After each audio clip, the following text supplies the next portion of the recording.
In this video, I'll add some materials to our static mesh created using the new modeling tool in Unreal 5. During this process, we'll use materials from Quixel Bridge, and I adjust the size of UV for one particular case. Let's start. But before that, be sure to leave a like, subscribe, and a comment on my channel. Don't forget to join our mailing list on Woollon.com to get coupons for our video game related courses. My next course is about mastering level design, and if you're subscribed to Woollon.com, you will receive a discount code in release week. I am also creating a Kickstarter campaign so you can support me in hiring an editor and finishing this course by the beginning of 2024. With your small contribution, I'll be able to create more free content and courses to build your knowledge in making video games.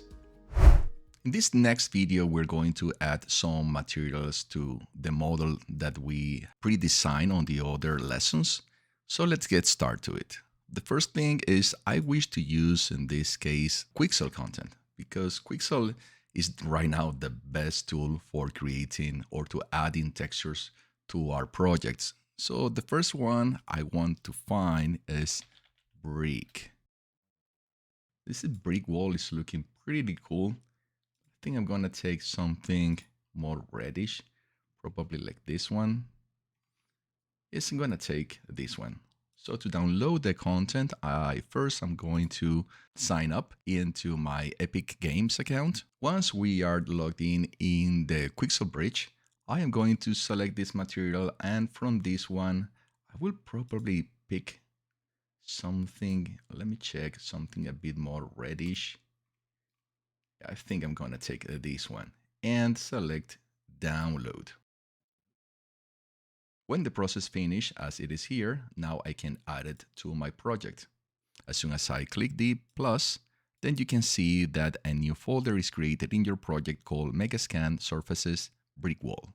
Let me add another material, which is a painted wall. So let me check here, painted wall. Perfect. And I'm going to take this painted wall, same quality. Look, in this case, the painted wall is a bit wider than taller, and add. And here we have the painted wall, and I'm going to take also a marble material. Marble. Let me check. And this is going to be for one section of the floor. I'm going to take something a bit more colorful. Not so colorful. I'm going to take this one. Look at the size as well. Pretty cool. And add. And a final material I want to add is a wood material for other section of the floor. But I want surfaces.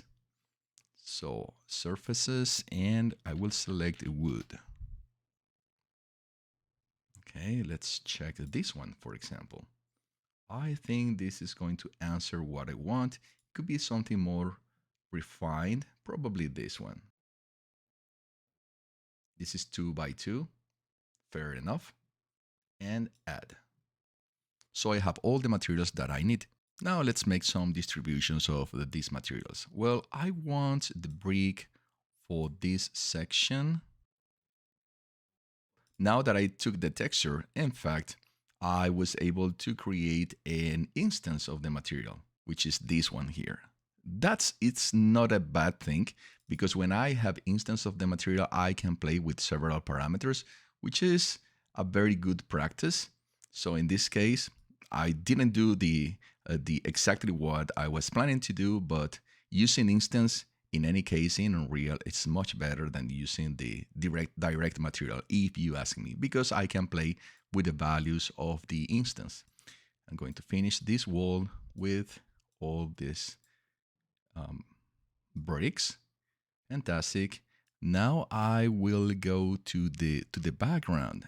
This section, I'm going to use the painted walls. So I will use, here you have a material instance. So I'm going to use this one here. Yeah, I'm going to use it in all these sections. In fact, I'm going to use it as well for the top. Good.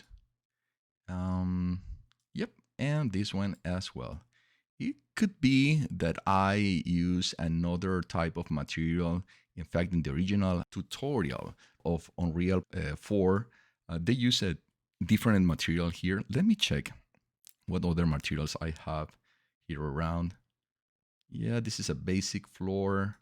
It's not exactly what I want, but maybe I can use this basic, like it's a floor, but let me see how does this looks here. Yeah, it's not bad. Yeah, in fact, I'm going to leave it like that. So it's adding some extra colors for this section. And now let's go to the floor. So in the floor, I selected another different kinds.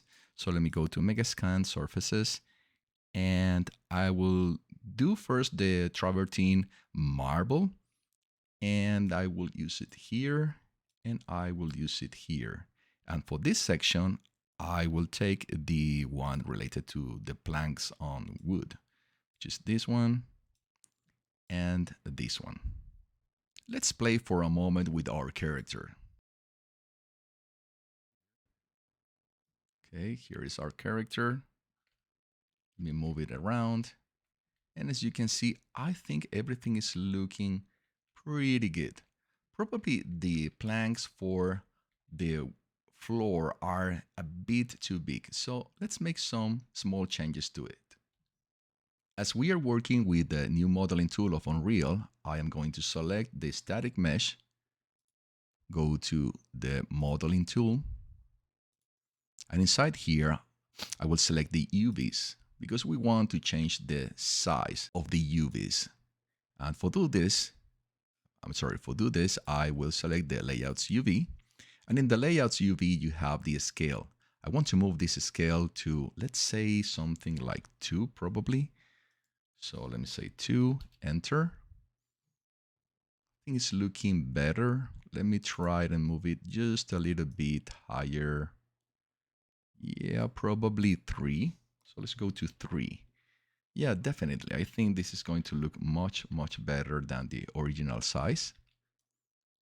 Go again here to modeling and pin. And now I'm going to accept.